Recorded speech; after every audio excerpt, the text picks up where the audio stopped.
মৃত্যুর মতো এত স্নিগ্ধ, এত গভীর সুন্দর আর কিছু নেই। কারণ মৃত্যু অনিবার্য। তুমি যখন জন্মেছো তখন তোমাকে মরতেই হবে।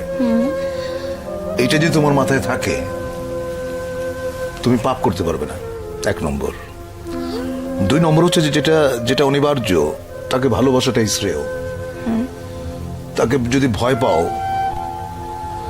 সেটা এক ধরনের মূর্খতা।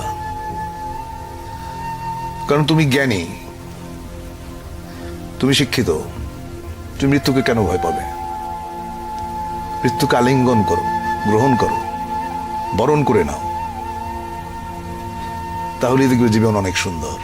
যখন খুব কাছের কেউ সেই মানে সবচেয়ে বড় সত্যর মুখোমুখি হয়, তখন আপনার অনুভূতিটা কেমন হয়? দেখো, একটা মানুষ যখন তার সময়ের আগে চলে যায় তখন কষ্ট পাই। বিধাতার এইসব জিনিস আমার কাছে রহস্যময় মনে হয়। উনি কেন একটা মানুষকে তার সময়ের আগে নিয়ে যান, এর কোনো যৌক্তিক কারণ আমি খুঁজে পাই না। কিন্তু একটা মানুষ যখন সঠিক সময়ে মৃত্যুবরণ করে, আমি আন্দোলিত হই। আমি যে খুশি হই বা উৎফুল্ল হই তা না,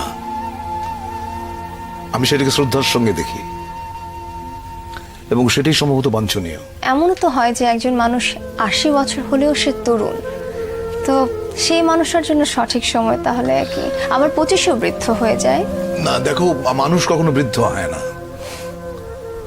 মানুষ তার মনে মনে সারা জীবনে 28 বছরে থাকে।